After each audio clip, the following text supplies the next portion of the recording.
Buenos días compañeros, profesor, mi nombre es Uriel Saucedo Ramos y les voy a presentar el Capital, capítulo 8, trabajo diurno y nocturno, sistema de relevos y la lucha por la jornada normal de trabajo, leyes coercitivas para la prolongación de la jornada laboral de mediados del siglo XIV a finales del siglo XVII. Bueno, para empezar con la exposición voy a comentarles un poco acerca del autor, el cual es Karl Heinrich Marx. Él fue un economista, filósofo, sociólogo y político comunista alemán de origen judío. Es padre del socialismo científico, del comunismo moderno, del marxismo y del materialismo histórico. Tiene obras muy conocidas, las cuales destacan el Manifiesto del Partido Comunista y el Capital. Bueno, primeramente lo que Marx nos señala en este apartado de trabajo diurno y nocturno es esta gran necesidad de la prolongación del trabajo laboral, pues si no se realiza esto es una gran pérdida significativa para el capitalista, en consecuencia optan en abarcar horas de la noche, lo que resulta apropiarse de las 24 horas del día del obrero. Ahora bien, sabemos que para una persona pues es imposible realizar esta tarea, es inhumano, por lo que se requiere alternar las fuerzas de trabajo y en esta alternación existen diferentes métodos. El primero es que puede ser organizada.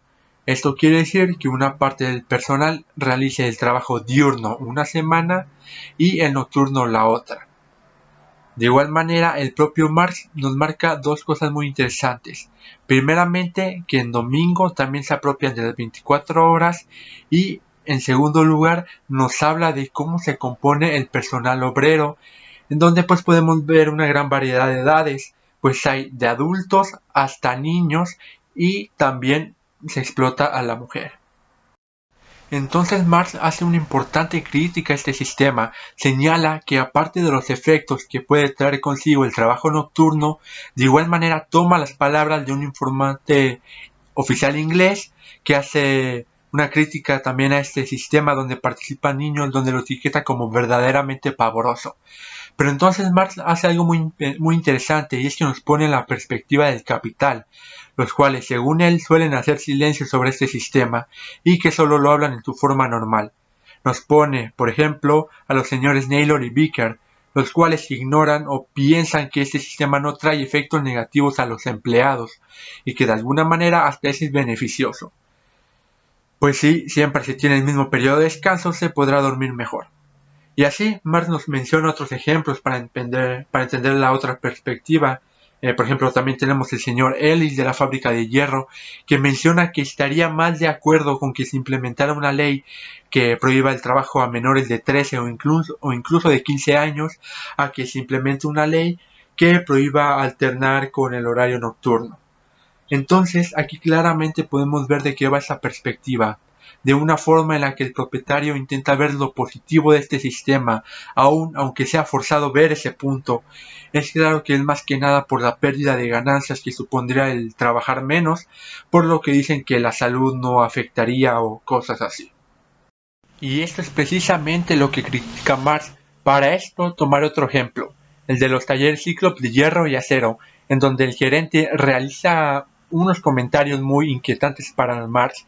Por ejemplo, que los jóvenes, aparte de tener que empezar a trabajar en una temprana edad, es necesario que no solamente trabajen de día, sino también de noche, esto para que adquieran más experiencia. Entonces, claro, Marx pregunta, ¿por qué los jóvenes no pueden adquirir experiencia solo trabajando de día? ¿Cuáles son las razones? Pues es precisamente lo que mencioné. Si los jóvenes trabajan solamente en un turno, se tendría solamente la mitad de los beneficios, como de igual manera, ahora los propietarios tendrían que pagar con su propio bolsillo una parte del salario de los adultos, en vez de ahora pagarlo con el trabajo nocturno de los jóvenes. Entonces, ese es el caso. Para el propietario realmente no es que los jóvenes no puedan adquirir experiencia con el turno del día, sino que simplemente se perderían beneficios y si los jóvenes no estuvieran en el turno nocturno, entonces serían los adultos los que cargarían con este peso, pero claramente no lo podrían resistir y esto terminaría en la supresión total del trabajo nocturno. Bueno, ahora vamos a pasar al siguiente subtema llamado la lucha por la jornada normal de trabajo, leyes coercitivas para la prolongación de la jornada laboral de mediados del siglo XIV a finales del siglo XVII. Aquí Marx primeramente nos vuelve a mencionar su crítica acerca de todo lo que conlleva la jornada laboral por parte del capital, por ejemplo, el apropiamiento de las 24 horas del obrero para el trabajo, reduciendo a veces el descanso y la hora de la comida, viendo solamente al obrero como fuerza de trabajo y nada más. Y hay algo muy interesante que Marx señala, y es que al capital no le interesa la duración de la vida de la fuerza de trabajo, sino solamente qué máximo de fuerza de trabajo se puede movilizar en una jornada laboral. Pero para alcanzar este objetivo se reduce la duración de la fuerza de trabajo. En otras palabras, esta producción capitalista lo que hace es reducir la vida de los obreros, quienes son la fuerza de trabajo. Pero claro, el valor de la fuerza de trabajo incluye el valor de la mercancía, por lo que esta extensión de la jornada laboral que acorta la vida hace que sea necesario cambiar esa fuerza de trabajo más rápido, lo que ocasiona una mayor suma para cubrir los costos de desgaste. Ahora bien, como ya he mencionado, al capital no le interesa el sufrimiento de sus obreros, los niega, pero Marx nos menciona algo muy importante, y es cómo hacer que se tome en consideración esta problemática ya mencionada, la salud del obrero. Pues Marx nos señala que solamente cuando la sociedad los obliga a tomarlas en consideración. Pero aún así, esto no depende mucho de la buena voluntad del capitalista individual, pues existe algo llamado la libre competencia que de alguna manera impone las leyes de la producción al capitalista individual, que funciona como una ley externa coercitiva.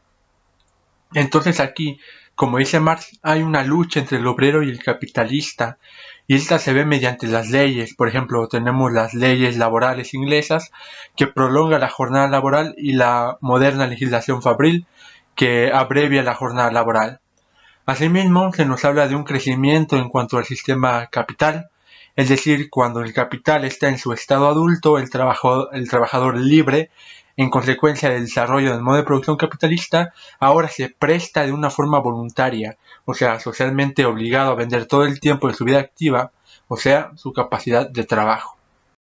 También, por ejemplo, tenemos la primera Statute of Labor o Ley de Trabajadores que encontró su pretexto en la peste negra, en donde, como sabemos, afectó de gran manera a la población por lo que era difícil encontrar obreros que trabajasen con salarios razonables para poder dejar una cantidad pues importante de plus trabajo, por lo que de ahí se fijaron salarios buenos y los límites de la jornada laboral.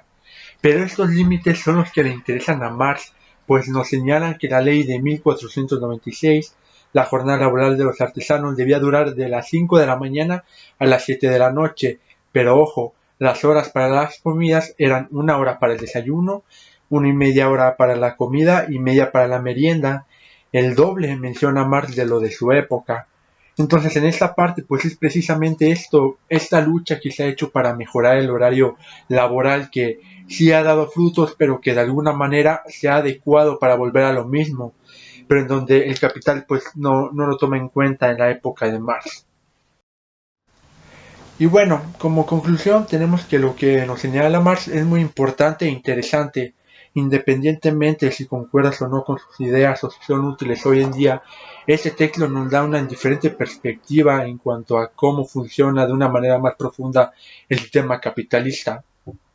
Personalmente, concuerdo con su crítica a la jornada laboral, pues hoy en día se puede seguir viendo ese abuso por parte del propietario al trabajador, aunque es verdad que esto requiere un análisis más profundo. Este texto también es importante por los diversos ejemplos que hace mención o que utiliza para explicar este abuso cometido al obrero.